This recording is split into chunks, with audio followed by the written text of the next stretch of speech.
Have you ever gone back?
There's Dana. Oh, yeah, it's insane. And, And you can tell orientation started. oh, yes, we do have one more sneaking in under the wire. We've got a seat right here for you. That's weird. You have to look at me all meeting.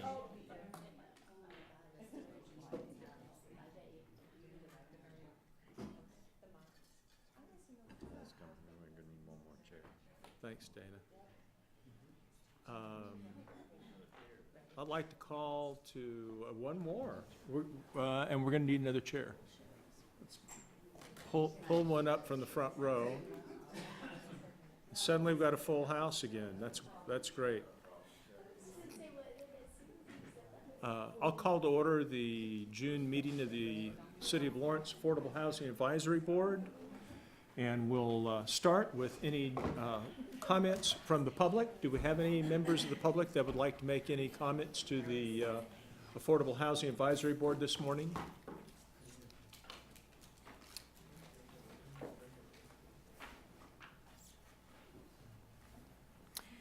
Seeing none, we'll move to the first item on our agenda. That is to take action on the minutes of our May 13th meeting. Motion to approve? Have a motion to approve. Do we have a second? Second. All in favor, say aye. Aye. Opposed, same sign. Thank you. Monthly financial report.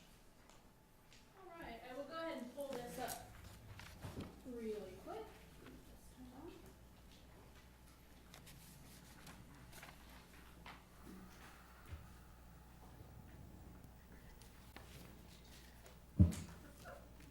so there's not a whole lot of change from what you saw last year, or from the last meeting, last month. The only thing that I wanted to kind of note to you guys is we will start receiving, or you'll start seeing, the sales tax dollars starting at our next meeting, but we don't receive those disbursements until the end of the month. So not ready for this meeting, but you will see it at the next meeting. Are there any questions on that? Do those sales tax dollars, do they capture, does the revenue stream that's captured by the trust fund include sales tax dollars from internet sales out of state? I believe it is, but I will double check.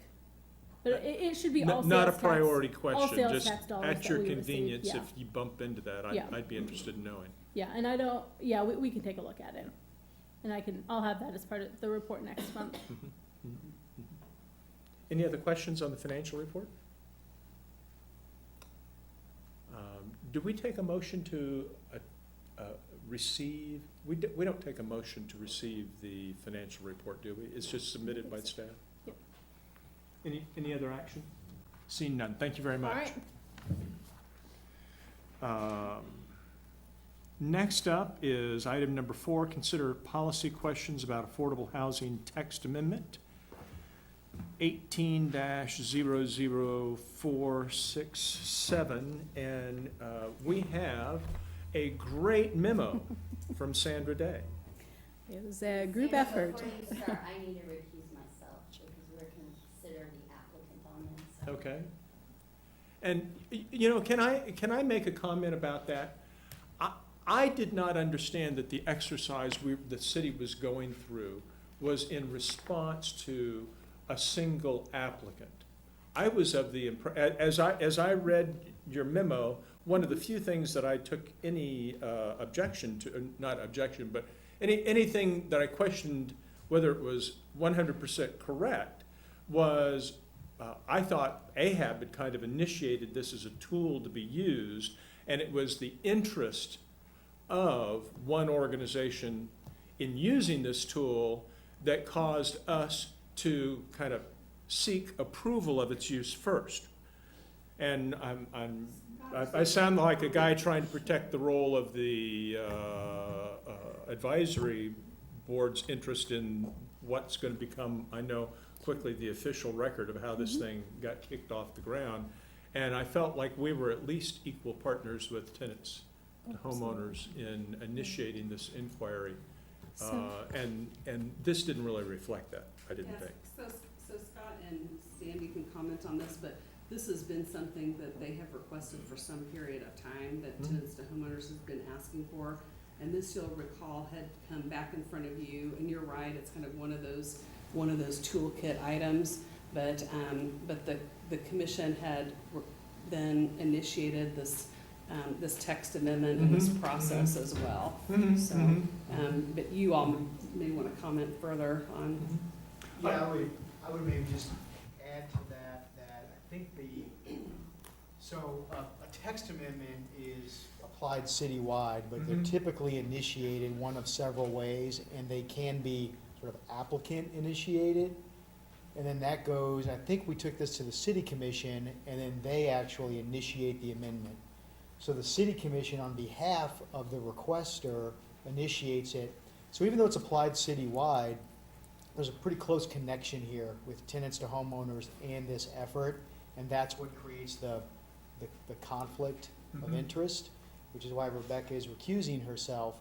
About the same time that was happening, we were working with you on your toolkit and worked this into the toolkit as well.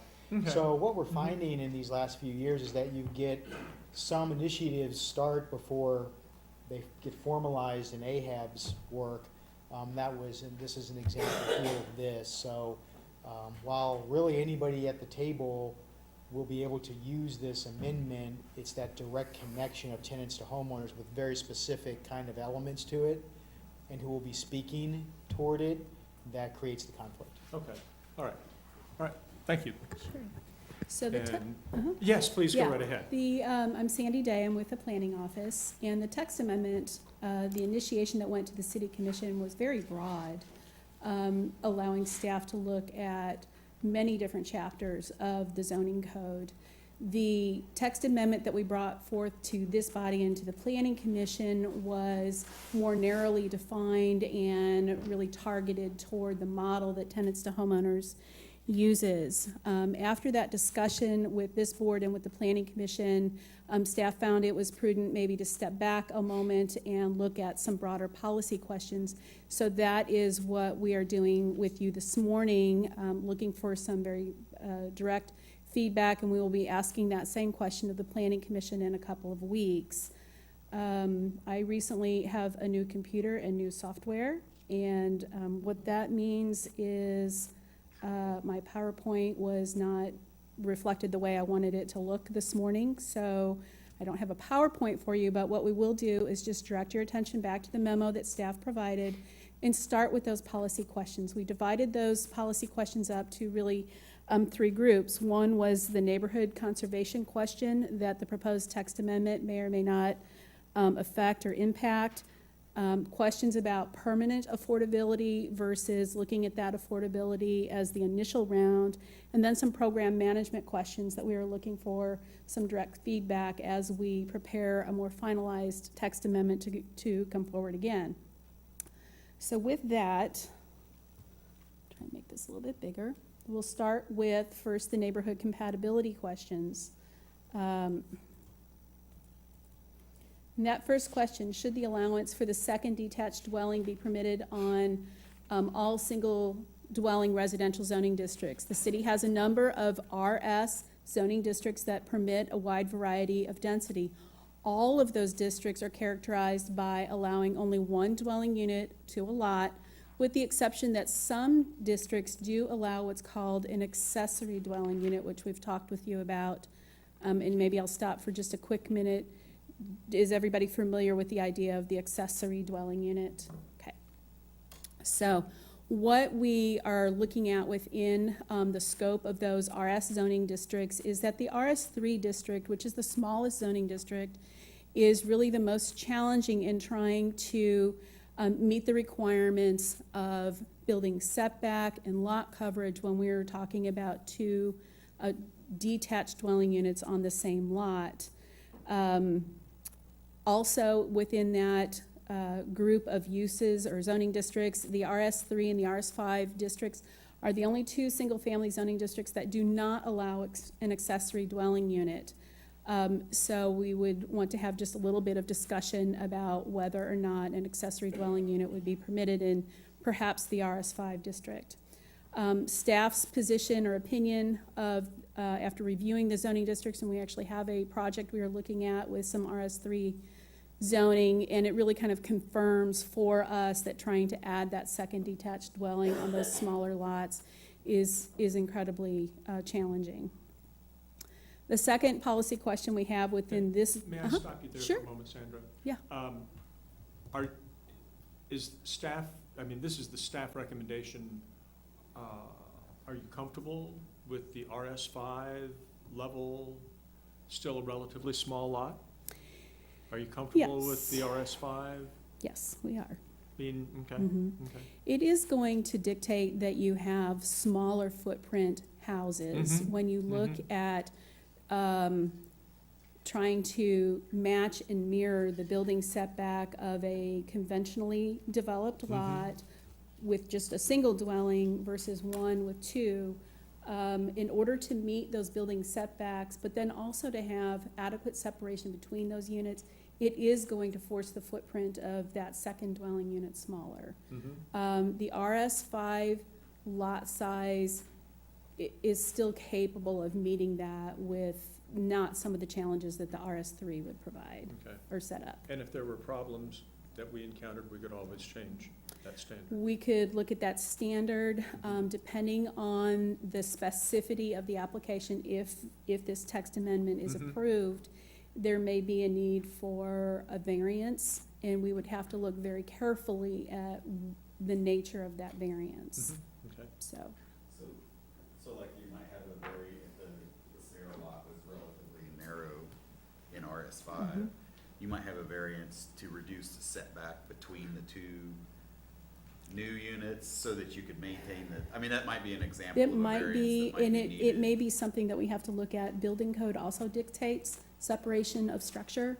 So that would that be a variance, through some kind of element of the building code versus when we look at building setbacks, we're looking at from the boundary of the lot, Right. not necessarily between the structures. That's usually a building code piece.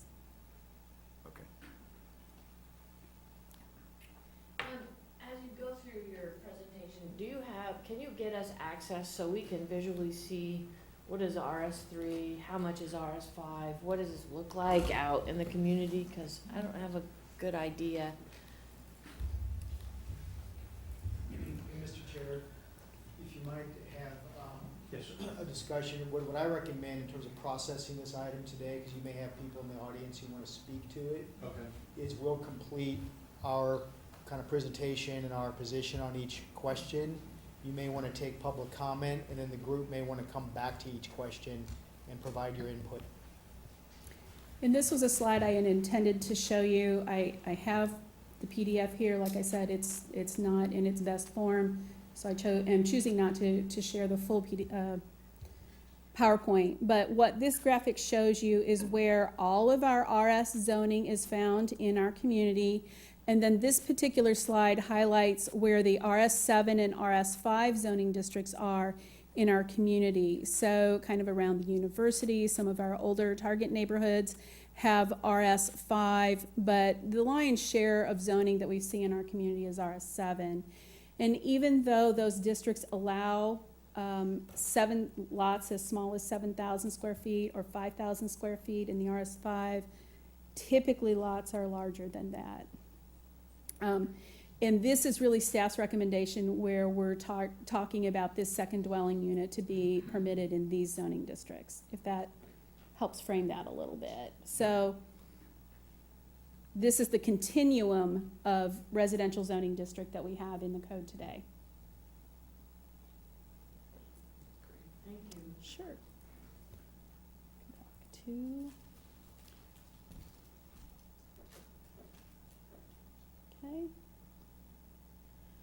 Next policy question under that residential context is the impacts to single dwelling districts and what their impact is on the neighborhood. Certainly, some of this allows for the opportunity to have some increased density in those neighborhoods, but there are, and also to the school districts, elementary schools and junior high schools as those families age. But as we've talked about before, some of that lot coverage, some of the additional traffic and parking that we have heard, that you have some communication from the public about some of those concerns, can affect how the neighborhood looks and the pride that people have in their neighborhoods as those influences either are managed or are not managed. And then also that question about potentially concentrating this particular type of housing in specific neighborhoods. So we touched on some of the process questions are about how we permit this. The text amendment that we saw really was kind of headed down the direction that this would be a use that would be permitted by right. What that means is that the use is permitted in the district and you're meeting those standards. And as far as a residential use goes, we're really looking at that compliance through a building permit. Another option for being able to assess these kinds of uses is through what's called the special use permit process. That is a public process. It would go to the Planning Commission and then to the City Commission. And what it allows is to be able to look at specific issues that may be project or property specific and how to best mitigate those concerns within that scope of that review. And staff's recommendation after looking at this some more is to look at second dwelling units being allowed, but being allowed or permitted through the special use permit process. Next group of questions or policy concerns that we need to get some focus on are the idea of permanent affordability versus initial affordability. And that was part of a discussion that I believe this body had. The Planning Commission just started to touch on some of these things at their meeting. They had a very, very lengthy meeting, so we did not delve as deeply into the proposed text amendment as maybe would have been ideal. So, with the question of permanent affordability versus initial affordability, the tenants to homeowners and some of these other private organizations are well suited to be able to manage and monitor these types of activities over time and making sure that those housing units stay within that inventory. As we talked about trying to open this model up a little bit to the private sector, being able to encourage and that sustainability question became one that staff really struggled with programmatically. How do we make that happen? And that was a question we wanted this body to weigh in on in terms of looking at that initial affordability or some kind of mechanism to require it to be sustained in that inventory.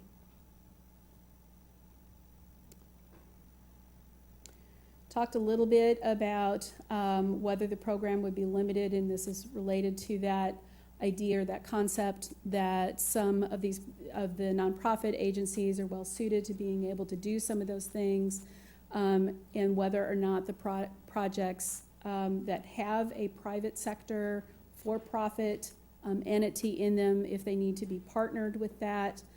I don't know if, Scott, you want to weigh in on that one a little bit. Well, it's really about a management of a program and whether the city is suited to monitor and manage and help income verify, or we try to build a program that limits it, now anyway, to start, to those who have programs already established. Scott, is it possible to identify one of the third-party agencies as providing that kind of a service for the city? Can you contract with a third-party Potentially. agency to do that? Potentially we could, yeah. Because I know we've got some folks doing it. I hate to see us duplicate the capacity if we don't need to. Yeah, I think what we've taken back from last month, a couple of months ago discussion, is where we kind of broadened it out and tried to open it wide, is trying to take some baby steps with this program, in that, we have entities today, and that may be created in the future, that have a mission to do this kind of work and are legally established in a way, in a framework to do this kind of work. The city at this point is ill-equipped to mirror some of that, although we could contract out for it.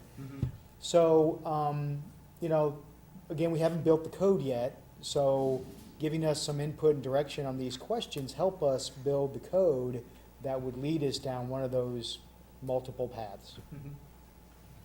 And Mr. Chair, I might just add that on a similar question with regard to the affordable housing provisions in the economic development policy, we've been working on changing the policy so that those income verifications that are required as part of any of the affordable housing provisions associated with incentives that are given under that policy, that the applicant would be required to work with the housing authority as the agency to do those. And that's something that hasn't been approved yet, but is our suggested language for that policy.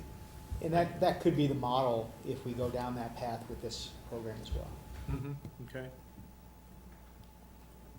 I think this gets at this question number 3, should both units be affordable? Can one unit be market rate? And this, I think this question came out of specifically this body's discussion about the idea where you have an existing residence and that property owner wants to maybe do something affordable and add that second dwelling unit. So now we have one market rate and one that is not affordable. And this comes back again to what Scott was talking about, taking those baby steps and allowing the program to develop a little bit, and that as we find our way through some of these management questions, that opening that program up maybe in the future But that's where this policy question was coming from. Just a point of clarification on that, if somebody is in a zone, has a zoning that allows an auxiliary dwelling unit, they could still do that personally if they chose to do that. Sure. Yep. They could build an ADU that would be affordable. Sure. So really, we're only, if we went this direction, we're only talking about RS5, that's not allowed in currently. Well, we're talking, remember, there's some distinctions between an accessory dwelling unit and two primary units Right, on one right. lot. So we're talking about when two primary units are on one lot, our recommendation in this initial step is to be both Both. permanently affordable. I agree with that. And permanently, not initially, but those are some of the discussion points. So one of those things about the accessory dwelling unit is you basically get a +1 in those accessory dwelling units For occupancy. for occupancy Whereas two versus, primary, you You get get 3 or 4 plus three depending or on the four, yeah. zoning. right. So, You get a +1, and the compliance ratio in Lawrence is what? 30%? 100%. Subject to audit. and surprisingly, while we have a number of accessory dwelling units, the number that we've registered is, I think, still less than 50 maybe? Yeah, So, yeah. it's not so overwhelming, and neighbors tattle, frankly, so. No fooling. So then, Um, sorry, please- yeah, please- no, please just to conclude. kind of conclude, Mhm. getting back into some of that program management, being able to be able to establish a program, but one that, is manageable. We certainly would need to make the necessary staffing changes to support a program where the city is the one doing those ministerial tasks and management of that, and that's a significant consideration for us. So while we can structure the text amendment fairly easily, the back end side of things is something that needs to have a very full discussion. Mhm. So, to sum up, staff's recommendation is to permit the 2 detached dwellings in the RS 5, 7, 10, and 20 zoning districts. We excluded the RS 40 zoning district. Those are really very large lots. We don't have a whole lot of zoning in the RS 40. That's very equivalent to not necessarily a holding zone, but it's highly possible that those RS 40 zoning districts are probably going to redevelop over time into something different. To permit that second dwelling unit through the special use permit process, that gives us the best ability to both mitigate and manage what those unintended consequences may be with this type of housing form. And that both units need to be permanently affordable, as I think you've heard from our comments previously. We're also recommending that the applicant provide the methodology that would be acceptable to the city.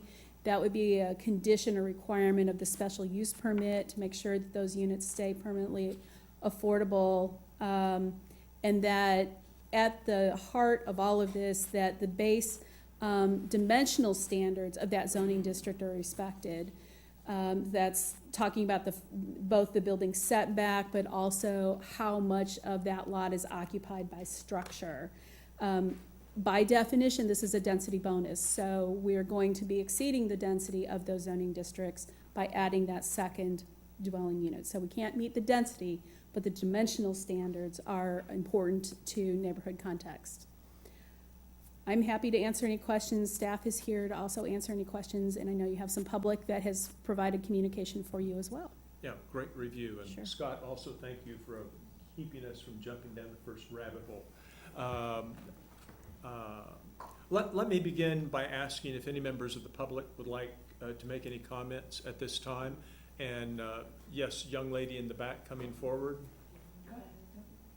Mr. Chair, if- you may wish to hear from somebody from tenants if they're here first, because they're the initiator of it. It's typical that we hear from You know, applicant. that is a good idea, and if you're from Tennessee, if you'd identify yourself, Sure. and we'll try to keep comments to 3 minutes, but I'm not gonna be a hard cop on that, but, you know, try to be succinct. No Thank you. problem. I'm Tim Metz. I'm a board member, treasurer of Tenants to Homeowner, prior president. So been involved with the organization for about 5, going on 6 years. I had some prepared notes. I'm gonna deviate a little bit. I just wanna say, we appreciate the detail that went in and clearly the thought going into this process from planning staff, that it's well considered. We also agree that the baby step approach and letting the organizations who do this perhaps be the facilitators up front and determining whether people meet the affordability guidelines. That, you know, I've been doing this for almost 6 years, and Rebecca forgets more than I know in a given year regarding how you qualify people and how all this works. So I think you have to let the expertise be where it is. We generally agree with everything in the planning memo. I would say that we have one departure, and that would be on the special use permit requirement. You know, these structures are gonna have to fit code. They're gonna have a set of design guidelines that they have to follow. And when we're looking at these projects, we only have so many dollars to get them done. And I think our biggest concern is if we're running money away, special use permitting takes time, it takes effort, and it takes money, and we wanna maximize our impact. And I think in some situations that may be appropriate. I don't have the answer for you today. I just wanted to articulate that this is an area where we have a little bit of concern. And so I think as a group, you all can perhaps come up with something. We would favor some sort of an administrative process where affordable housing developers are qualified and maybe they're reviewed annually. We feel that that might meet the needs of city staff. You know, they're trying to do a lot more with a lot less.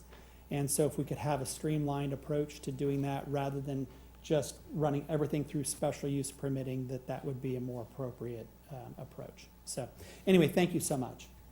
Thank you. We have other comments? Yes, ma'am. My name is Sarah Taliaferro, and I'm speaking for the Justice Matters Affordable Housing Research Team. First, I'd like to echo that we would support what Tenants to Homeowners is saying about special use permit process, having kind of followed that or tracked that for different entities that have gone through that process. I would defer to their wisdom or their experience on that matter. Other than that, we fully support all of the staff recommendations and the thought behind them, that as they're listed here, these 5 recommendations, and think that really is the most sensible approach, including, you know, for the management portion of it and people having experience managing for permanently affordable units.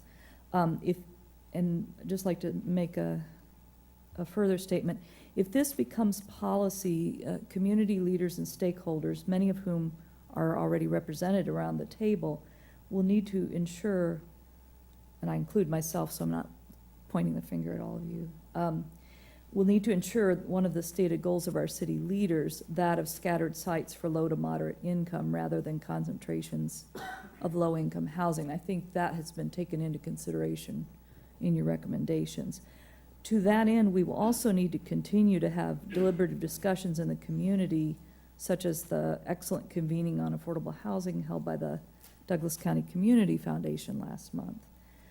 We will need to ensure that affordable housing is codified into any plans, such as that for downtown Lawrence or the 23rd Street corridor, which would include mixed uses in that case, or even the edges of Venture Park.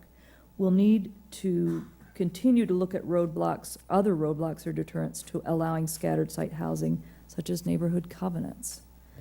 A proactive and collaborative approach to this will help ensure the concerns voiced by representatives of older, low to moderate and mixed income neighborhoods are not realized because, as you actually said at the DCCF event, Mr. Gacious, all neighborhoods would see mixed income housing as infill in their neighborhoods. And I'd like the opportunity to say something about Plan 2040, if you deem it possible, and I'm done for that. Well, Thank you. And we'll get there later. Yes. Thank you. Any other comments? Yes, sir.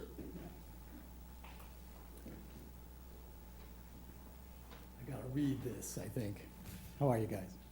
And please identify yourself. Oh, yeah, I'm Bob Rummel. I kind of live in Brook Creek, 1441 Prairie. I've got a double lot next to me that's been purchased by tenants to homeowners, and they're waiting to put a 4-pack of houses there. And I have issues with that. I got a list of concerns and questions, and I'll just go ahead and read them and stuff. This proposal as a text amendment bypasses any participation from the community. Wouldn't it be better to present this proposal as the definition of a separate zone code? For example, calling it RS Afford? Then all the existing zone codes would remain unaltered, and the developers would simply use the existing rezoning process to convert a single-family lot into an affordable one, i.e. double density. This process already allows for community participation, so a special use permit would not be needed. 2, this proposal as a text amendment contains fairly large changes to a community. Why not test it out first by annexing new land and building a separate affordable housing community? 3, doubling the density of houses per square acre will turn land usage away from gardens and safe areas for children to play. The land will instead get dedicated to structures, driveways, and trash containers, while the residents will continue to have partners, children, dogs, multiple trucks, barbecue equipment, yard toys, and trash containers. The definitions of the existing zone codes have been well tested and put in place based on these human considerations. And so the doubling of residents will lead to inadequate storage, inadequate parking, inadequate stormwater management, inadequate public services, inadequate privacy, and plenty of code violations. Doubling the density of houses per square acre carries additional costs. Roads, sewers, stormwater management, schools, police, and other public services will all have to be increased. Assuming that the developers will not carry the burden of this cost, it falls to the taxpayer. One of the compelling arguments to move from rental to home ownership is the possibility of an equity gain. The city uses the Tenants to Homeowners Corporation as its affordable housing developer, whose business model permanently retains the land it purchases as an asset and locks down the price of the houses it builds on the land. How is it affordable and compelling to own a 150K house on half an RS5 lot without owning the land or benefiting from any equity gain? Isn't this just putting lipstick on a manufactured home lot? 6, by removing the underlying land from the open market and locking down the house values, these affordable housing lots have the added disadvantage of setting the valuations of neighboring properties and limiting their equity gains. That's it. Thank you, Bob. Thanks. Did we have any other comments from the public? Yes, sir. Hi, good afternoon, or good morning. I'm Michael Allman. I'm the Vice President of Brook Creek Neighborhood Association. And I wanted to point out that we do support affordable housing. We always have supported affordable housing. As a matter of fact, some 15 years or so ago, we worked directly with Alan Bowles of Tenants to Homeowners to identify houses in our neighborhood that needed repair and that Tenants to Homeowners could fix up. However, this proposal goes too far. We're concerned with the density primarily, and that's basically what we're talking about today. This is a text amendment to the development code. It's a zoning issue, it's density, not affordability. We separate the two. And I'm afraid that in this discussion of the past several years, whatever, they've been conflated, but they are not the same thing. So density, we haven't come up with a formal statement yet because we don't meet in the summer, so we only have an email that we're trying to work it through, but basically Brook Creek Neighborhood does not support the text amendment, alters zoning so 2 houses can be built on 1 lot. And that the RS5 lot is too small. It's not just the footprint on the physical lot. It's all the extended impacts on the neighborhood with stormwater runoff, parking on the grass, which we see already, which is illegal, loss of food garden space. These low-income neighborhoods need food garden space to supplement our food. I grow food in my own lot, my adjacent lot. The external storage, privacy, any number of things. It's not just the footprint. As far as density goes, the comparison to accessory dwellings really is off the mark. The comparison really should be to the duplex zoning, which is in the development code right now, RMD 12. Basically, this proposal is creating duplexes. That's what it's doing. And yet, it's not conforming to the requirements of the code to go through rezoning process like the previous speaker mentioned, as well as the RM12D has to be on a minimum 6,000 square foot lot. That's 12 units per acre. This proposal today is, with an RS5, is a 5,000 acre lot, 5,000 square foot lot, which is the equivalent of 17 units per acre. That's more than some multifamily districts. This is way too much for an RS5 single dwelling neighborhood with all those other impacts that I mentioned. We think it's also based on the comparison in the development code to section 2011-01, which is a density bonus that's in the code right now for preservation of open space of sensitive lands. That's to make sure that there is open space in our neighborhoods. This proposal is flying in the face of that and reversing that and taking away open space. It's a conflict within the code itself, and it's problematic to take away that open space, as I've already pointed out.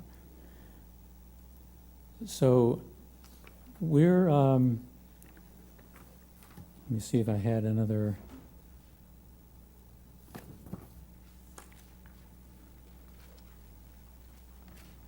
That pretty much covers our reasons. We'll have to put something in more detail, but basically, we would be supportive of this if it were not RS5.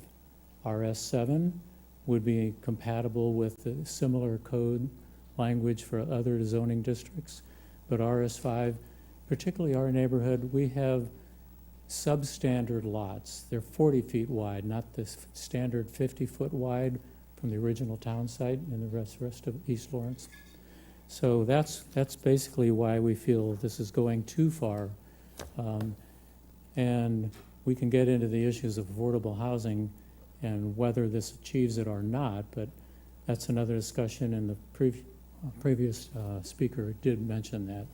So thank you for your time, and we'll put something more formal and get it submitted to you. Thank you. Any other comments from the public? Thank you very much. Some great comments. Good input to chew on. Members of the committee, how would you like to proceed? I think I'd like to have Scott address the rezoning question that 2 speakers brought up and the comparison to the duplex I'd like to, I guess, maybe understand that a little more, but I'm sure you guys I'm guessing you looked at that as different. Yeah, there were a few different ways we could have gone down the path initially. One was to create a zoning district, as was mentioned. One was to create it as a by right, special use. I think in our minds, if we maintain the standards of the underlying zoning district, and you could argue whether RS5 is too small of a lot or not, but if we're maintaining the dimensional standards for height, for lot coverage, for setback, then in our mind it's very much more like an accessory dwelling unit, which we have had some discussions about placing in RS5 anyway.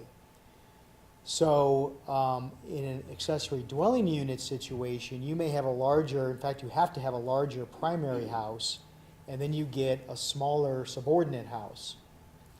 In this circumstance, we'll be, pushing and squeezing that larger house down into the second house so that you have essentially two smaller homes. Accessory dwelling units are required to park for their structure as well. So, I can see Michael's point about duplex development, which is another type of housing structure. It's probably somewhere in between the two in terms of what its impact is to the lot and the neighborhood. But we can't divorce the affordability component of this.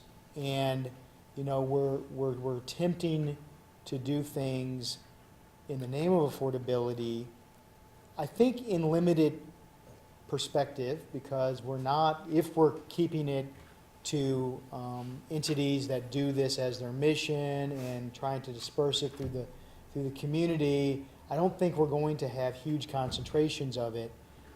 If we do, we go back to the code and we look at it. We've done that for other kinds of land uses in the past.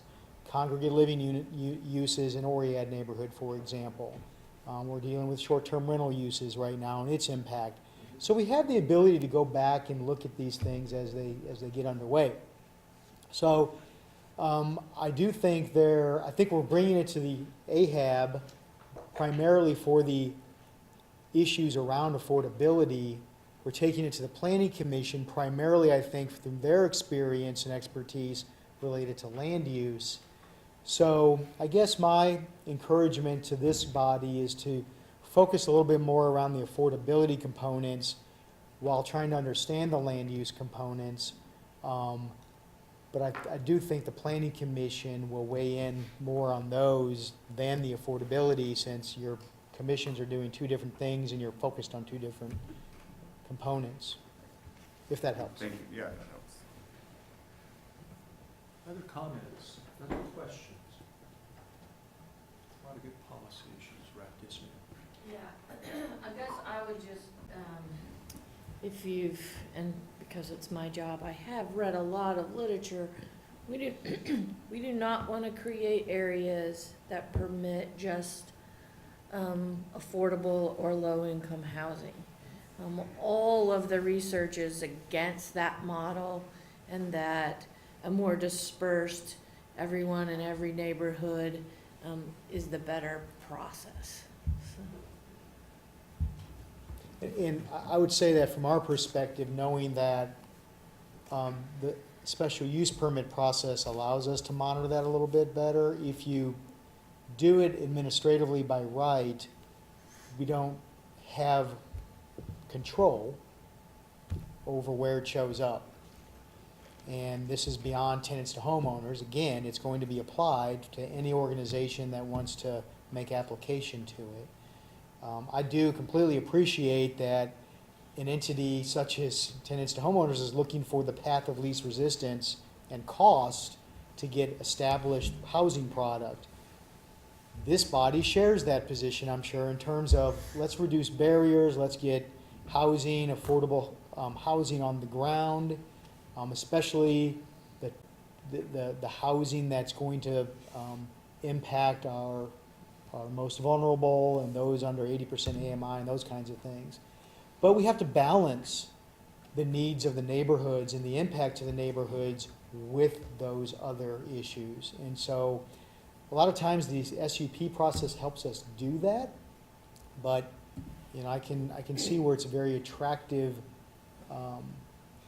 proposition to say, let's just do it by right and get as much as we can out there. I think what we're hearing are some valid concerns on the other side of that discussion too. Sir, we've concluded the public comment period of the, on this issue right now, and we're continuing the board discussion. Other board comments, questions? Yes, Tom? One question and one comment. Did staff want to make a recommendation, or maybe I overlooked it, on if this should be limited to nonprofit or for-profit groups? That's my question. And then my observation, my only other comment would be on the recommendations number 4. If the city or staff believes a methodology needs to be presented, I would like the city to either define that or present a framework of boundaries of what that methodology should be. Yeah, thank you for that, Paul. Those two really go hand in hand with each other. We believe that through the special use permit process, we didn't quite take the position of limiting it to nonprofit entities, but the SUP process gets us in a discussion with individual applicants, and that discussion has to include the applicant and our city attorney's office in terms of accepting the methodology. It may be different for each entity, in other words. So it's left a bit open-ended because I think we're going to need that flexibility to work with different applicants in different ways.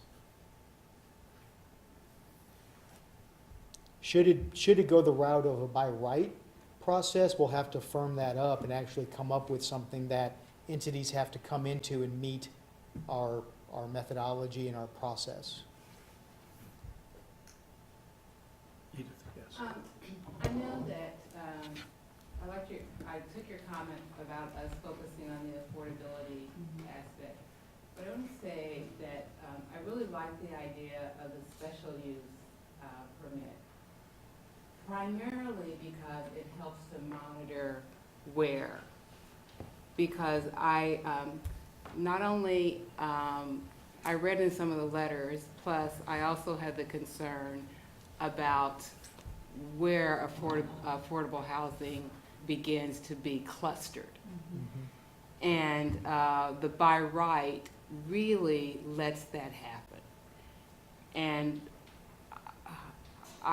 we don't want to go there. And so I know that's not an affordability issue, but it is, it's an issue. It is linked. And I just, I want to just weigh in on that one. Even though it's faster by right, but that's not worth it in my book. Other comments? I would just like to, mine's not going to be any different than what we've heard, but I would just like to say, as a nonprofit builder, advocating for a special use permit is probably not what I would generally do, because again, barriers tend to cost money and time, and then that deters some of the affordability. But it's not always, like Shannon said, we don't want to build in clusters. That's not our idea, that's not our purpose, but sometimes because of affordability and what we can build, that's what happens. But I agree, I think the special use permit might help with some of that, but also it comes down to cost and what we can afford to build and where we can afford to build it. So why we don't want to do cluster low-income housing, it's just sometimes how it happens. And so maybe the special use permit could help nonprofit builders with that. And I think I also want to just speak to the methodology of keeping houses affordable permanently. It's something that as a nonprofit builder I have to do to get money a lot of times, whether it be federal dollars, whether it be city dollars, whether it be foundation dollars. A lot of times that is a requirement. So I think there are some different tools we can use to keep houses permanently affordable. And I think I just want to keep that in mind, that tenants to homeowners isn't the only tool to keep houses permanently affordable. There are a lot of tools out there that we can use that are being used all over the country as well. I guess I would just add that if we do go down this path of special use permit, that the staff think about what criteria are appropriate to consider, because someone not wanting to live in a neighborhood with affordable houses next to them is not a reason not to do it. So I think that, we need to be careful of that not in my backyard thing that could occur in a special use permit. If it's not by right, we are gonna hear that, and we're gonna see that. So, I just think it needs to be clear that that's not a reason not to get your special use permit approved. Just a couple of comments, I think. Increasing density in our communities is a change. And with any change we make, we're gonna disrupt or disappoint certain populations. And I think the special use permit is a great way of understanding and having a dialogue. I agree with Monty, the aspiration may be to make it as easy as possible for that. That may be this group, that may not be a neighbor, but at least it gives a forum and a test publicly for whether that should go through. And we can balance those conflicting values with what's in my neighborhood versus the overarching goal of affordable housing. I think the same may be true. I'm thinking, and I was looking at the zoning map of RS7 versus RS5. We may not be ready to go all the way to RS5, and just the amount of density that would be putting on those neighborhoods, and maybe we start with RS7. I want to disappoint the followers of our community at a rate that they can handle. So, I guess that's just thinking about how increasing density can. Are you suggesting a phase-in of? I don't know that I'm suggesting a phase-in. I'm just suggesting I think it's good for us to talk about whether RS5 or RS7 is the right, as I look through some of these neighborhoods, and I just mentally, I think what Shannon was trying to do, how do I know what's RS7 and what's RS5? And do I feel like that fits in that neighborhood, and that infrastructure question that came up from the public? That could even be direction that there are not-for-profit builders take away from this. It's like, that could be a tougher sell, you may want to steer away from RS5 for a while, even if we approve it. I'm hesitant not to put it in. And then the third point to sort of the nonprofit sector and the permanent affordability, I agree that we should start with permanent affordability. It'd be great that the private sector might get involved in that and find a way to do it, but I just don't get the feeling we're there yet. I think our aspirations are there, but we've got to take small steps. I'd like to make a comment on the term, not in our backyard.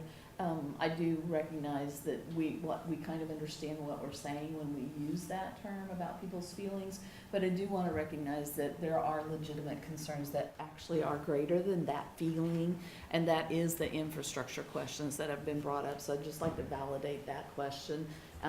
As a homeowner myself, honestly, and also as a person on this board, that density is not just the structure, it is the people, it is the things, it is the movement and all of that. So maybe by the special use permit, once again, that's a way to kind of, address these issues. Yeah, test that.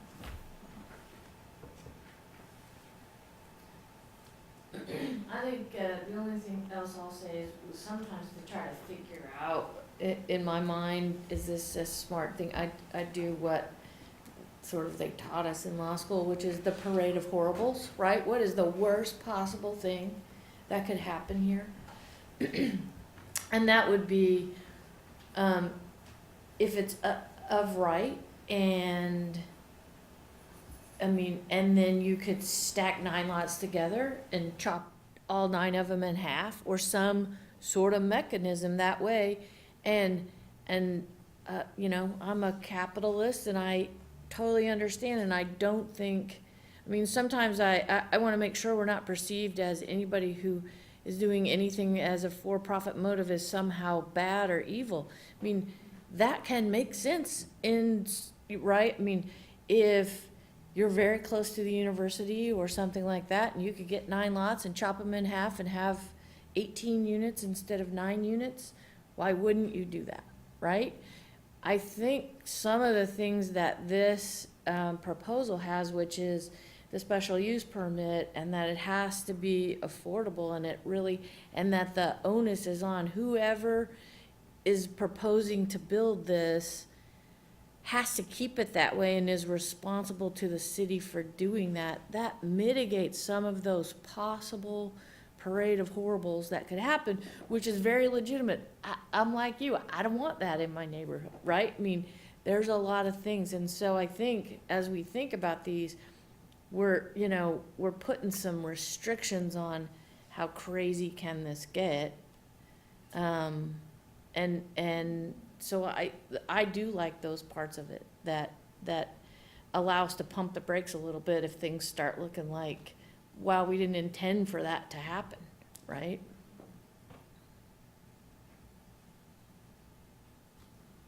Any other comments? Well, I'll offer up my own on the 5 recommendations from staff and a couple of other items. Regarding the permitting the 2 attached dwellings in RS5 and above, I'm not greatly familiar with what small homes look like on 5,000 square foot lots or 7,000 or 10,000 square foot lots. I share the concerns that a lot can get too small to do this effectively. And the smaller the lot, the more intrusive the second home is going to appear in the neighborhood. So I will concur with whatever the consensus is of the advisory board as to how small of a lot we ought to try to put these second 2 dwellings on a lot. Regarding the permit with only special use permit approval, gosh, I am of 2 minds on this issue. I'm not a fan of the special use permit. It provides increased level of management and control by the city. Are we concerned that we're going to build too many affordable housing units? Does anybody see that as a legitimate risk? We've got fewer than 50 ADUs in the community now. What kind of additional infrastructure pressure have ADUs imposed on the community? Have we had to adjust any of our infrastructure investment plans because of an accessory dwelling unit in any community, in any neighborhood of Lawrence? I think the issues that are raised, in many cases concerning this type of density, are legitimate, but they assume an almost illogical level of penetration of second units into a block or a neighborhood. I just don't see that as a threat. If it was a threat, we would see it years in coming, wouldn't we? And be able to adjust city policy if we felt there were too many affordable housing units being built as 2 units on a lot. So while I share the concerns, I don't feel an immediate threat. Now, if I was a neighbor of a proposal that's on the street right now, I would feel an immediate threat. But I don't see the community being adversely impacted by macro infrastructure issues, nor do I envision a particular neighborhood being impacted with infrastructure issues, because I just don't think we're going to get that kind of pickup on this tool. I think it's an effective tool in limited situations. What I would rather see is not have a special use permit, but tie down very specifically and very narrowly where we, not geographically where, but the kind of unit that's acceptable. It's gotta be 2 affordable units on the lot for beginners. That's gonna wash out a lot of people's interest in doing something. It largely precludes anybody from building a second unit on the back half of an existing property unless their property happens to be an affordable housing unit. So I don't see a lot of this just kind of springing up from the grassroots. I think it's going to be limited to the small number of occasions where one of the not-for-profit housing providers has an opportunity to grab a lot and maybe put 2 units on it. And I haven't seen any inventory of what those opportunities might be, but I'm going to guess that they're not substantial in our community.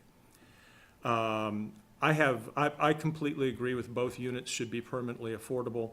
I think I was one that spoke up at one time in support of only 1 affordable unit because I wanted a property owner that had an interest in trying to address the affordable housing issue and wanted to put an income-producing rental property at the back of their lot. I wanted them to be allowed to do that. But if we don't want to allow them to do that, I'm fine with taking that off, taking away that.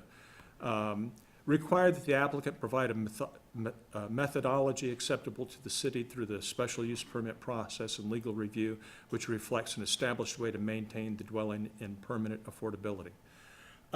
What I would rather see than the special use permit approval process is let's review the applicants and determine that the applicants are appropriate to do these kinds of units, and then let them go do those units where they can find spots to do them. And then let's review them annually, rather than do a special use permit that puts all the onus on reviewing that particular location. I think we should make a policy that's citywide, instead of putting ourselves in a position where when somebody organizes an effective local protest, they can prevent an affordable housing unit from being built. But if someone mounts a less effective or has less influential voices, then they get stuck with an affordable housing unit. All other things being equal, except who's got the most influence with the process. And, if we're really convinced that we need more affordable housing units, let's put them wherever they fit. That's my personal point of view. Then require that the dwellings meet appropriate density and dimension standards of the base zoning district. I'm fine with that also. I have no objection to that.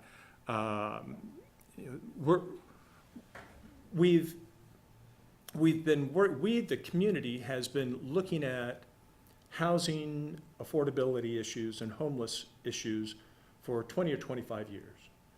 And several times they've come right up to the brink of taking significant action. Well, 2 or 3 years ago, we took some really significant action. And Scott pointed this out at a meeting he and I were both at a week or so ago. We've made great gains and have some real momentum that's different the last 2 or 3 years compared to the 2 decades before. I would like us to perhaps leverage that momentum, leverage the public's interest and support for affordable housing to do something a little bit bolder, a little bit more aggressive. That would, in my mind, that would be not requiring a special use permit that puts so much control on these projects and where they occur. Recognizing that if we had undue clustering, we would see it in advance as it's starting to come up, and we could change the policy at the time. And I'm like 1 or 2 others of you who have commented, I hear this discussion about you don't want clustering of affordable housing. If somebody would give me 40 units someplace, I would take them. How much do we have too much affordable housing clustering up in Lawrence any place? We've got some communities that are starting to decay, so they've become affordable housing because they're the oldest housing in our community. So give me 40 units in one cluster someplace else. I'll take them. Perimeter of the town, fill an empty lot someplace. you know, carve out a corner of some playground someplace. I mean, we need affordable housing units. Nothing we've done so far is moving the needle on the trend line. And that's why I would support a more aggressive, more open-ended, more enabling policy, but be very specific on what it is we want. So I know that's in conflict with a lot of what we've heard. If we decide to go with a special use permit, I'm fine with that. I will endorse that. I will support that if it's the consensus of our board here.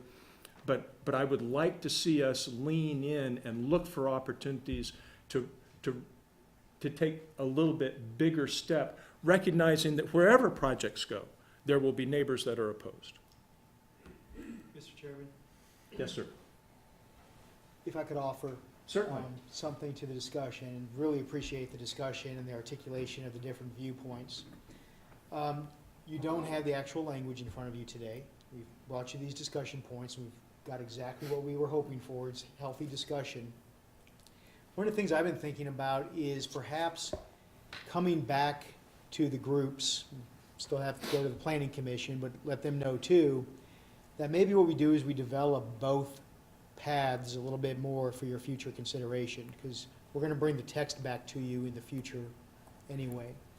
Now that we're hearing some of the concerns or issues surrounding this, there may be a way to do a by right process with use standards that have perhaps distance requirements or something that addresses the concentration component of it, and that you should consider those different options when the language actually comes back. I thought, well, maybe what I would like to do is maybe get a motion so we see a majority consensus here, but I'm not sure, I don't know what that would look like, and you may not want to do that yet because I feel like you still don't have all the information. And so we want to provide that information and those options to you. And so based on the discussion, I think we'll go back to the drawing board as we start building. I think most of the items I'm hearing agreement on, consensus on. So we'll use that as our base. The two issues that I'm hearing differences on is whether it should exist in RS5 and the methodology by which to entitle it, whether that's through by right or SUP. So if your direction, what I'm offering is some direction to us to go back and have those as kind of the outstanding issues as it comes back to you in the form of actual code language, and then you can make a firmer decision at that point. I like that approach. Other comments from the advisory board? And I would say, members of the public, continue your communications with us. I mean, disagree with me, put it in print, let me see it. I mean, not because I'm going to use it, you know, as a, here's the silly argument I got. No, I mean, your input is really important. I'm leaning in hard on affordable housing. I think as the chair of this advisory board, that needs to be my role. But if I'm out there alone, there are a lot of other independent and strong minds here that will bring me back to the mainstream, and I'm comfortable with that. So, I mean, there may only be 2 or 3 voices on the advisory board that resemble my position, and I'm fine with that also. But yeah, I think this discussion is generating better understanding of the issues. I've learned some things today that I didn't know, that I've made notes of and want to follow up with. And so I think, yeah, we're at least a month away from kind of making decisions. And I would encourage, yes, sir. Go right ahead, Paul. To your observation or Yep. your point about we could potentially see a problem coming if we go by right. Am I tracking with you correctly? Yes, sir. Like we would see that coming down the road. My concern is that once we release this policy and out into the world, we lose the ability to track it unless somebody tells me differently. Would we be like updated on new permit statuses and how things might be shaping up? How do we track Yeah, we that? would be able to track the location of them and the number Mhm. of them. That's the way we would be able to forecast concerns and issues. So that would come back to this board, It that we could. could keep It an could. eye on it? Absolutely. Yes, Dan? One thing that I'd like to say in regards to affordable, being bold and such, of course, we don't have enough units locally. There's no way we even come close, even with our goals that we have set forth. We're a drop in the bucket.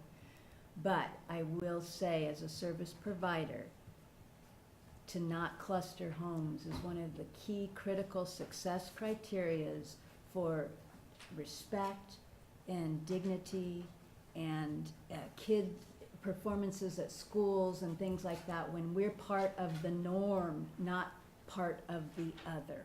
And so as an advisory board, I cannot state strongly enough to be very cautious when we're looking at clustering projects, even though it is affordable. I have to join in it. There's more to be affordable housing than just having a house. That's right. There's much more than just saying affordable housing. There's quality of life issues, there's dignity. I'm not for just saying affordable housing, we got it. It's a much bigger question than that. I absolutely agree with that. You know, my perspective on the issue isn't simple. I intend for it to be nuanced. What I've learned the last 18 months, and really the last 4 or 5 years since I slowed down working and started spending more time in my community, is that every single social service safety net provider I've had an in-depth conversation with in Lawrence, at one point in time comes back and tells me how critical housing is, how it's the foundation requirement for providing any other service by the city or county or even the state. We can't support people's mental health, their physical health, we can't get their kids in school, we can't get them job training, we can't support them with their addiction issues if they don't have a roof over their head, if they're transient, if they don't have someplace safe. And while all of these other elements of living a quality life are very important, we have a lot of folks still in our community that simply don't have the proper and adequate shelter. And you know, that's at one end of the spectrum of the affordable housing issue. But it's one where I think we can improve our situation in the community, simply with having some new units. Having more units would be helpful. So I hear the concerns about clustering, but I would have I think Tony Kresnik was here, a month ago, told us about a project that he's going to be developing in east end of 9th Street, and I think he's planning on putting 2/3 of the units are to be affordable rents. I mean, we wouldn't oppose it because 2/3 of the units in one facility were affordable rents, and that's clustering. Can I also say something about? What's the distinction? I understand you don't want to put 24 homes in an existing community that all look different from the existing homes. That's one issue. But if I could put 40 affordable housing units in that community, I'm not bringing new people into the community. I'm housing the people that are there who are paying too much rent or can't afford the payments on their home. I'm not against bringing new people into the community. This is a conversation we're gonna have today. This is a philosophical conversation. Are we gonna have this today? I'd like to ask Mr. Chair to yield to his. Yes, ma'am. I was just gonna say, building of a clustering affordable low-income housing isn't always because it's allowed. It's a lot of times because of cost, land cost, infrastructure cost, services cost. Nonprofit builders don't build in clusters because they always want to. It's because they have to. Just put that there. I guess I'm thinking about that. I'd much rather see that conversation as a conversation between the not-for-profit and the city planning staff to go, if they come with a project that our staff thinks is questionable, they would have that conversation at a staff level, and that, I guess I would yield to the experts in the field about whether clustering is gonna work, or what amount of clustering, or whatever you wanna call it, is a workable situation for the people that are gonna ultimately benefit from it. Let that conversation occur at that level, not at a special use permit discussion, public discussion. And if you're limited it to, I guess I'm in the as a right column for the not-for-profit providers. When we open this up, if we ever open it up to the private sector, then there's a whole nother conversation that needs to be had, because that could get out of hand fast. But I'm with you. I think the risk is very low for us to have us to run into a problem with this, with the not-for-profits as the providers of those houses. It's not a lucrative business. You're not gonna have people, trust me, you're not gonna have people coming out of the woodwork wanting to build. Do we have any more input for Scott, for staff? Okay, let's move on to our next item. Discussion regarding Plan 2040 and request from Lawrence Home Builders Association, Lawrence Board of Realtors. Are there any public comments on this issue? Yes, ma'am. Good. We'll get Rebecca. Yes. And please introduce yourself. Yes, good afternoon now, members. I'm Danielle Davey. I'm the Governmental Affairs Director with the Lawrence Board of Realtors. And I was half of the letter that you all received about 2 months ago now, asking you to look at the community benefit policy and Plan 2040. And I want to be very brief so that you have plenty of time to discuss, but I just wanted to comment that housing affordability issues in Lawrence certainly include, but are not limited to, our citizens that have issues with homelessness or unstable housing. Our market is growing in such a way that we are quickly outpricing fully employed, productive citizens in our community, some with advanced degrees like social workers or teachers. And we've got some concerns that the community benefit policy in Plan 2040 is going to make future housing development even more expensive than it currently is today, and get us further away from that sort of moderate priced housing that we know we need. From the BBC study confirmed that we know we need. And so we had reached out to you, since you all are the subject matter experts on housing affordability, and asked that you take a look at this. The Planning Commission has finished their work on the plan and will vote on it at their meeting this month. They did make a minor modification to the policy to remove the word only, so now it says annexation requests shall include an established community benefit or an established community need and a community benefit, as opposed to it used to say shall only. From our perspective, the concern remains that requiring that community benefit piece in addition to the meeting housing needs is going to add an additional layer of cost that's going to make it more expensive to build that sort of moderate priced housing. So I'm happy to stand for any questions the board has, but otherwise I would welcome your discussion. Thank you, Danielle. Thank you. Are there any other comments from the public?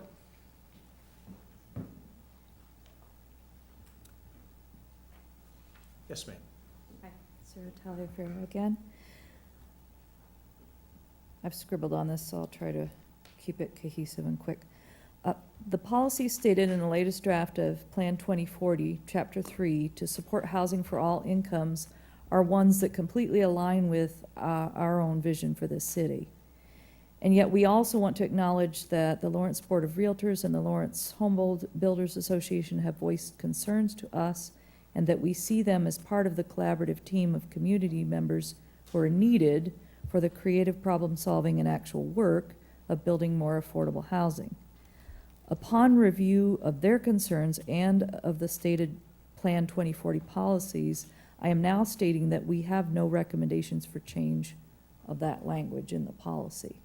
However, we need to, again, proactively work with all partners to ensure that we maximize the capacity of our nonprofits to fill the very large gap of subsidized housing needs for so many in deep crisis in our community. At the same time, we want to allow for public-private partnerships and in-market development and rehab that continues to create affordable housing for a spectrum of income levels, including those able to move out of subsidized housing. This will require, again, a proactive collaborative effort to address concerns of potential private partners. There are examples of, which we hope to research and be able to elaborate on later in the summer, but of public-private partnerships. Berkeley, California, for example, actually uses their Affordable Housing Trust Fund as a mechanism for those public-private partnerships. They must have a nonprofit lead on the application, again, for those management capabilities for permanently affordable housing. And that might be a model to look at. And we're in conversation with community stakeholders because I think we need to ultimately maybe have a model project that kind of shows us how that can be done and how the public-private partnership can work that minimizes the risks for the private partner while maximizing affordable housing units. So just kind of a note on that. The intent of the Plan 2040 language is to encourage infill development and affordable housing for all. The long-term impact could be just the opposite, and we need to look at that and ensure that that is not, that we don't allow that to happen. One would presume that infill development could be more affordable for many reasons, including infrastructure costs could be lower or should be. The proposed plan may work for a few years, but when existing lot inventory gets closer to being exhausted, demand will rise and lot prices will likely go up. At that point, when Tier 2 land becomes essential to meet the demand for buildable lots, the new requirement to provide community benefit could cause the new lot prices to be even higher. And high land cost is one of the things that land costs, I don't know the exact figure, but they've gone up in Lawrence, especially in some areas, considerably in the last couple years, 3 years. In essence, the current language of Plan 2040 incentivizes infill development mainly by disincentivizing open ground development. Higher lot prices translate to higher costs for developers and higher costs to home buyers. This is something that both the nonprofits and the for-profits are struggling with. This could work against our community's ongoing efforts to increase our affordable housing stock unless we develop a plan or policy that allows for community development, community benefit, and also implement strategies that are a win-win for nonprofits and private developers alike. So just not offering an answer, but it's an ongoing conversation. The short-term strategy could include things like implementing the recommendations put forth by the AHAB subcommittee for trimming fees and making the permitting processes more transparent and efficient and user-friendly. We also could hope to look at built-in incentives and mechanisms for creating affordable housing stock that is within city limits. At any rate, this is a critical concern for our community, and it matters too much not to get this right and to do so now. Thank you for the opportunity to address you again. Thank you. Do we have any other comments from the public? Seeing none, how would we like to work this issue? Or do we want to work this issue? I have a question, and I Yes, see ma'am. that Scott just left, so who is our next best? Who's Jeff is? So as I've thought about this, it comes to my mind that it says you have to do a community benefit. And I'm guessing, because it's not, what I do, but that it's always gonna be cheaper to build a park than housing units. And if a developer comes and says, okay, and here's my community benefit, I'm gonna put a park there. I mean, as best I can tell, there's no mechanism for the city to say no. I mean, how would the city say no? Usually annexations are a negotiation that occurs between a governing body and a developer, and that would kind of come up during that process there. So as the governing body reviews an application, they may look at it and say, that we have enough park, we're thinking maybe this, or kind of working that out between the parties. So it's something that's kind of a little open-ended in the comprehensive plan at this moment, because it is a negotiation that will occur at a later date. So, yeah, so what is the likelihood this actually changes the need on affordable housing? You know, it's one of the things we identified kind of in the list inside of Plan 2040, is just putting it out there as some possible ideas as what may constitute a community benefit. Now, I don't know if we're gonna get a high turnout of that. I don't know what that will be, but just putting it into the mixture was an item to kind of help kind of strengthen that up and move it along. So it's hard for me to say at the moment exactly how that will really take root in the community. So, just to kind of answer that in one way, I think that's part of what the Justice Matters Group's trying to do, is talk to developers and builders and figure out what mechanism could make it a win for them as well. So for instance, one mechanism might be that they have, if they're, let's say they're building a subdivision with 100 lots in it, that they have 3 lots that they could potentially sell slightly below market to tenants to homeowners, or, you know, whoever, to a not-for-profit. Therefore, they could take a tax deduction for that below market sale. We get some 3 affordable lots. If they happen to be RS5 or RS7, that might be 6 houses. So there's a way, you know, we're trying to look at that, we're trying to build those connections to figure out how that can work for the developer, so it's not a loss to them, but it becomes a benefit from the affordable housing side. I mean, that's our spin on it, right? Could be a park too. But our spin right now is affordable housing, so we're trying to figure out how we can build those maybe relationships and mechanisms that make sense, because, you know, no offense to the development community, that's not what their primary objective is, so they're not really thinking that way just yet. We think they'll get there if we can show them how it works. And so maybe to get there, there may be some carrot that's offered instead of the, I'm gonna refer to it as a stick.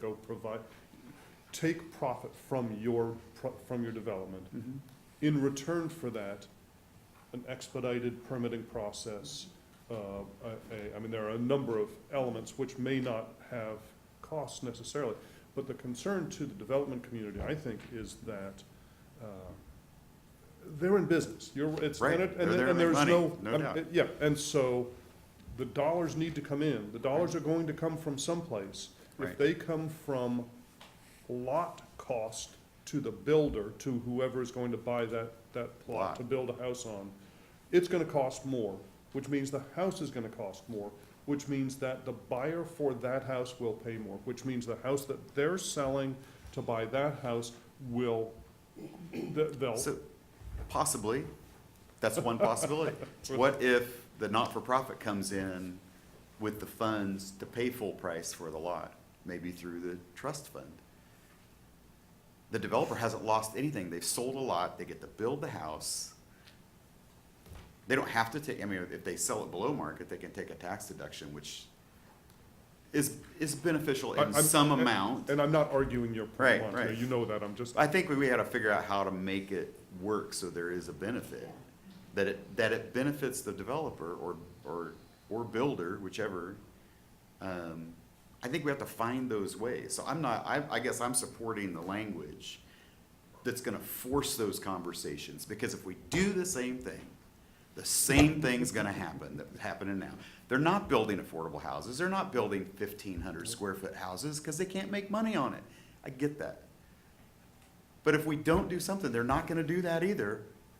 We're not gonna have a change if we don't force something and push something. I'm afraid I'm in Ron's court here with, I'm gonna be an advocate for a change, if, you know, and let us figure out how to do that. Let's be creative about how we do it. I think we can talk, and it can be a win for that community. I really do. I think it can be a win for them. And just to clarify, so what Monty's talking about, this would be a community benefit if if a developer sold lots to a nonprofit developer? It's a possibility. It just depends on how the governing body structures that item. Yeah, I think, and that's the other side of this we gotta work. We gotta make sure that those that kind of counts. partnerships Yeah. that are, the ability to develop affordable housing is a benefit to this community. Whether the developer provided that, or whether it was a team that, you know, came together, it doesn't have to come out of the developer's pocket. If that's where they wanna go, then that, you know, if they're gonna donate the ground for a park, it's gonna come out of their pocket. If that's the extent of their creativity, then that's where it's gonna go. But if they're willing to have these conversations, I think it can work. I think there's ways to make that work that don't impact the long-term cost of the lots in this community. Another number I'd like to point out is I completely agree. I cannot build anything under 200,000 either. When I buy a lot and build a very simple, there's no marble countertops on my house. If I build a 3 or 4 bedroom house, 2-story, no basement, right on a slab, I'm at 200,000. So there's no argument there. But the need is 110 to 262. So can we also kind of nudge that you could make a little profit on a $250,000 house, and if our market study says that's a need, I know it's not our affordable housing definition under 80%, but there is that middle part that if you came to the city, it seems like, I mean, I know I can't say yes, but it seems like if you're building if you're creating housing prices under 262, which I challenge builders, but they could do. Absolutely. It's not big lots, it's smaller lots and smaller houses, but they could do it and make a profit. I would think that would fit the public benefit, that we're creating some level of affordable housing beyond maybe working with a nonprofit to do another level of more affordable housing, right? whole subdivision of that if it were If you created 5 a units. certain percentage of them.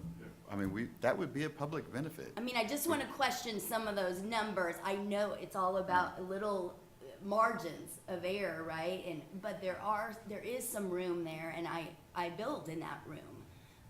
And then to make it more affordable, we bring subsidy. But I could sell houses at $225 and make a small profit. So there's a way you could do a few houses like that and meet this public benefit.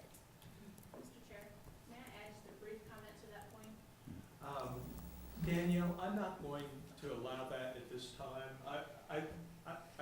I want to guard against creating an environment where during board discussion, we just open it all up and have Q&A flying everywhere.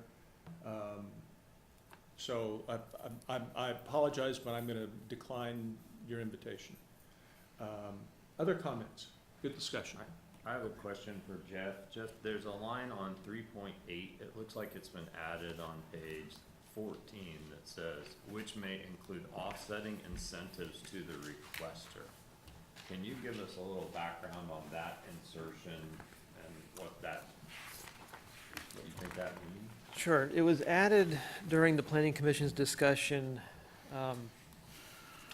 2 or 3 months back. I can't remember the exact date of it.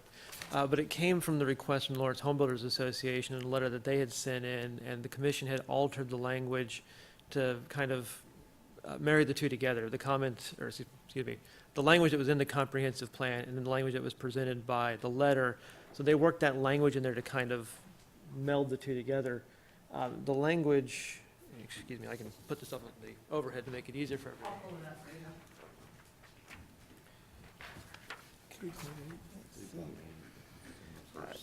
But yeah, it's to kind of open up and say it's possible, but Yeah. it's not, you know, kind of a limiting item in some respects.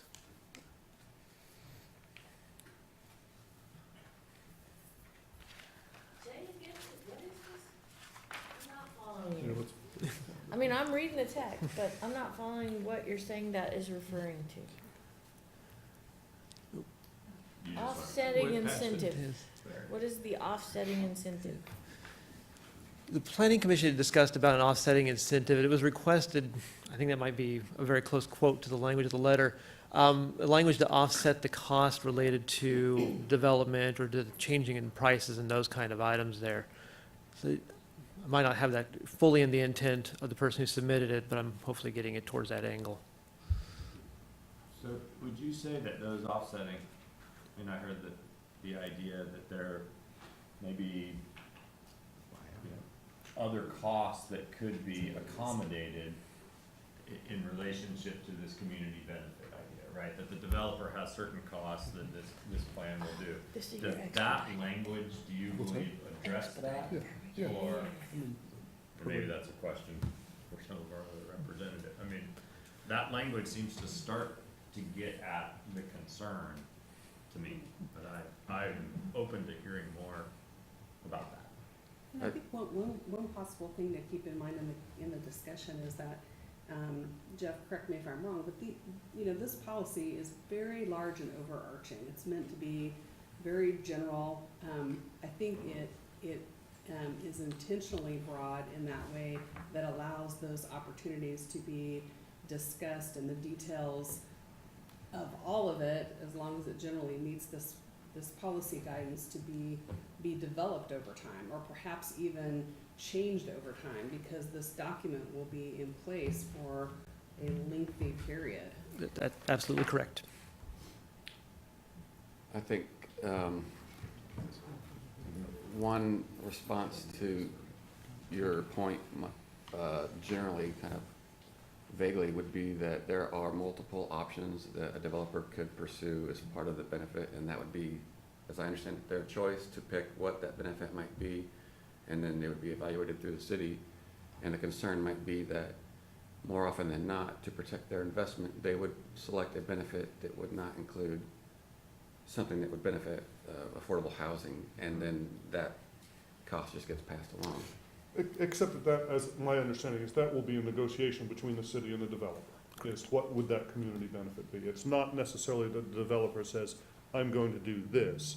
It's that the city then says, you know, here's a way which you can provide a community benefit, which is cost neutral to you, and that benefit might, instead of being a park, maybe we could do some $25,000 houses, and in return, we will expedite the permitting process, and there's some fees which we might, there's a number of different ways. So it's not necessarily you get to pick to do the park, but instead, let's have a negotiation around what that community benefit ends up being. I didn't understand that. I thought it was. Am I wrong about that? That's correct. Okay. Oh, so there will be And so, potentially some pushback from the city on what the benefit would be, or?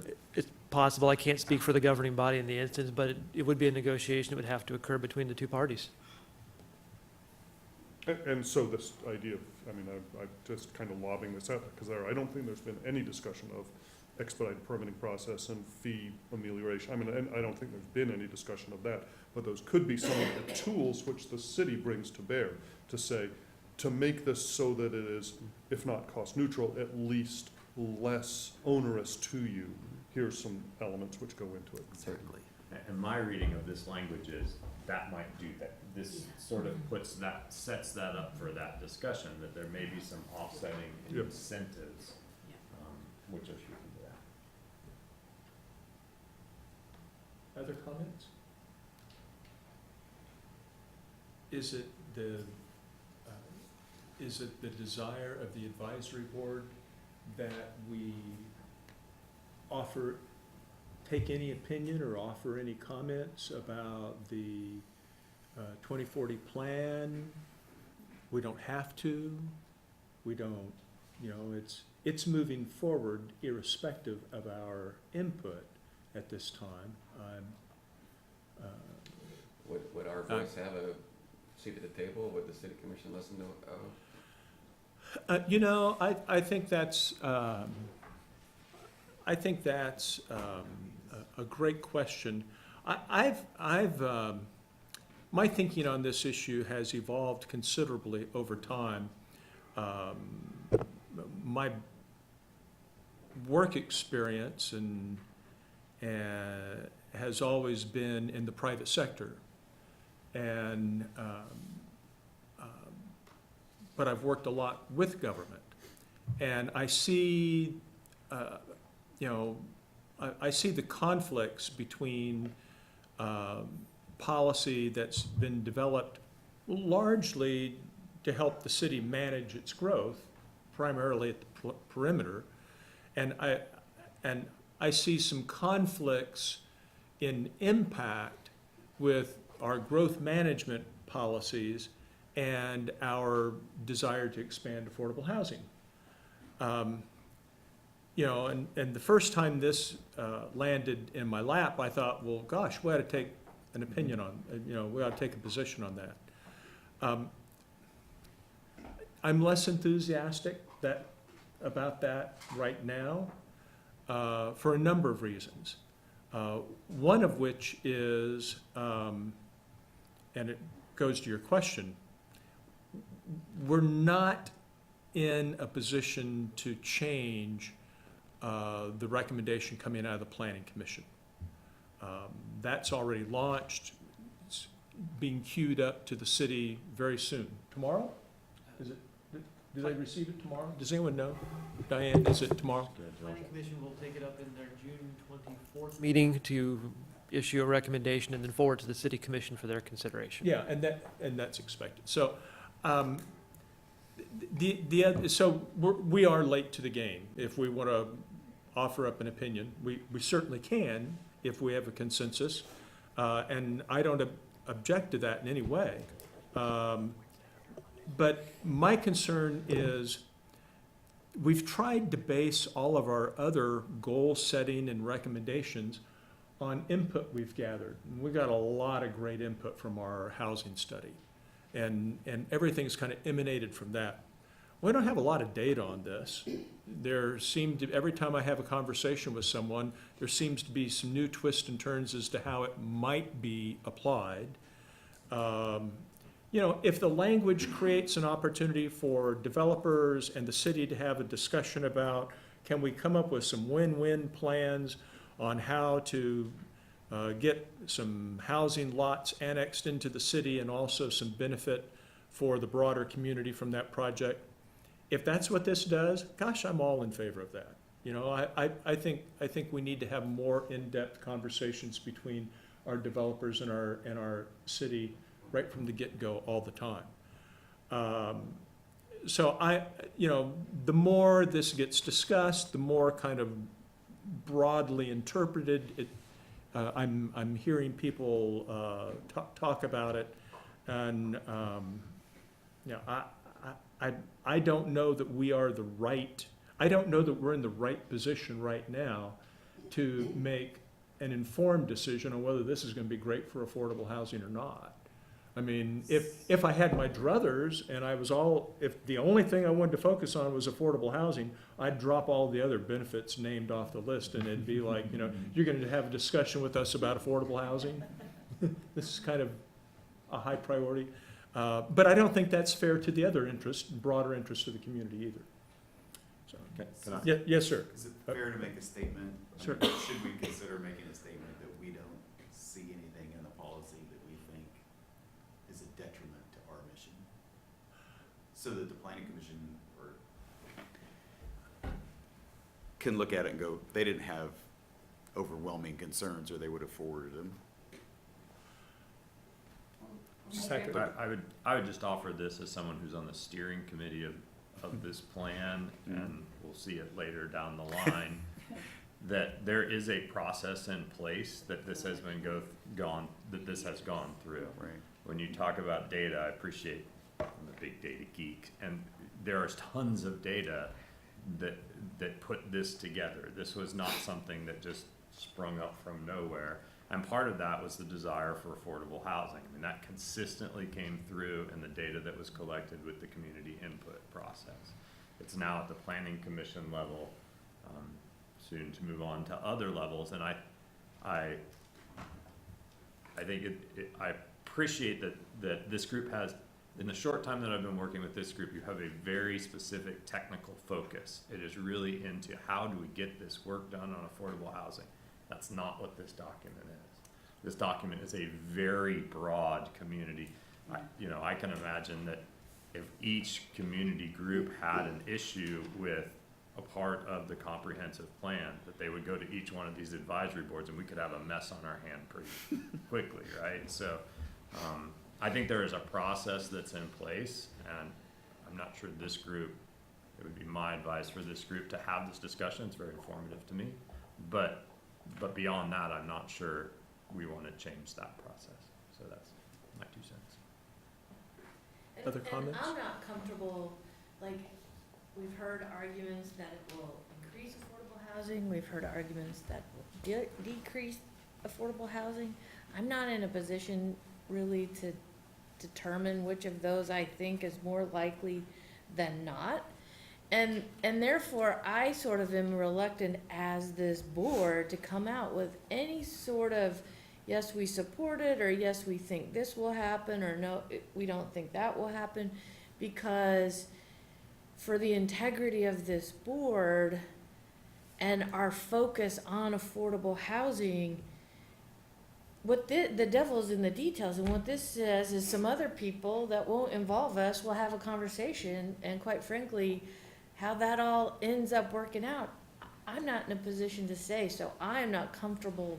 I mean, I will not vote for any recommendation because I don't want to undermine, right, our integrity and our authority and the fact that we really are doing some really great work in this area, and this is a different conversation that I'm not sure we want to wade into. I would agree. I like to respect the process that's been going on for years, Yeah. not jump in the middle of it. And I agree with Edith and Shannon's comment. I may be a little bit less, I feel a little bit less comfortable in knowing really what the impact of it will be. I'm hopeful that it will be positive. But I really like this idea of, we want to have a lot of influence in an important but narrow space. And I think it's important for us to kind of pick our spots. And as much interest as there is in this topic in the community, I'm sure there will be many voices before the city and later before the county offering up opinions.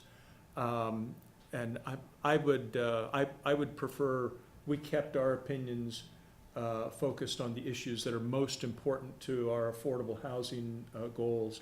And I'm very comfortable with us stepping back from this and letting the community conversation continue. I think that's our consensus here. I think that's, yep. Everyone comfortable with that? Okay, excellent discussion, and I'm sure it will continue in the community. Okay, I'm gonna get us out of here in 10 minutes. Do we need, can we hear 30 seconds about the Housing Trust Fund 2020 budget summary? We've all had a chance to review that document. I will keep it very, very brief. The document before you is what you could expect to see in the city manager's recommended budget. So just wanted to bring it forward to you guys. That budget will be released on Thursday, so if you have any questions, we can certainly talk about it at our next AHAB meeting if you'd like, but just wanted to let you know what you can kind of expect to see. How's that? Any questions regarding the budget summary? Thank you, that was perfect.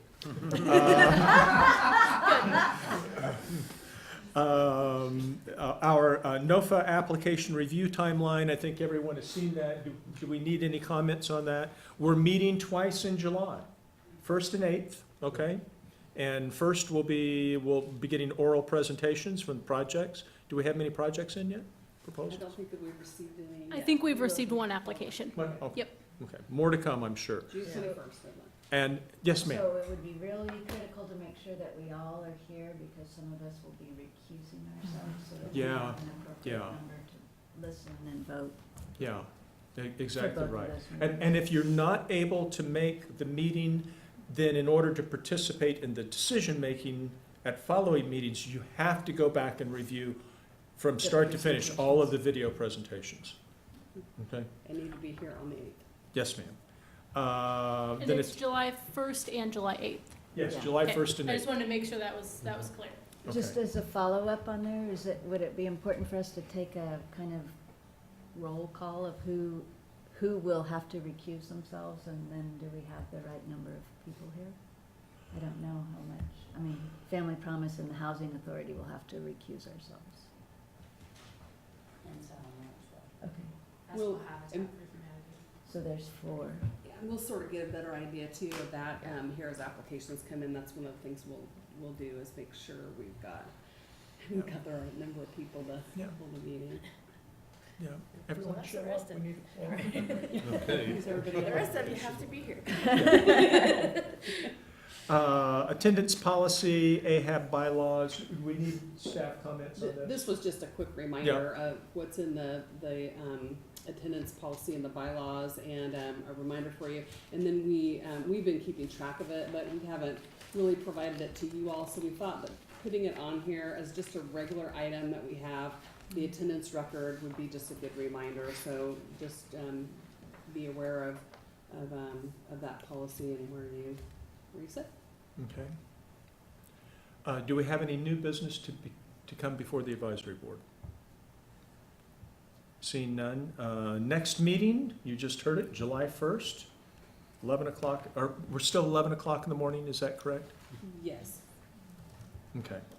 And then on the 8th. And seeing no further business. I have a Yes, ma'am. Yes, ma'am. clarification question on those 2 meetings in July. Will there be regular agenda items on one of them, or is it strictly the? That is a good question. I don't know that we anticipate a lot of regular agenda items, but typically you do things like some of your housekeeping items, and I would imagine we would structure it like that, Okay. but plan on it being pretty light except for the deliberations and the presentations. Thank you. And apart from the NOFA, the 2 topics we've spent the most time on the last couple of months, we've just dealt with today. So it should be a thinner agenda, We're not aware of a slimmed down agenda. anything else. Well, seeing no other business before the advisory board, we're adjourned. Thank you all very much. Great Thank you very discussion much. today.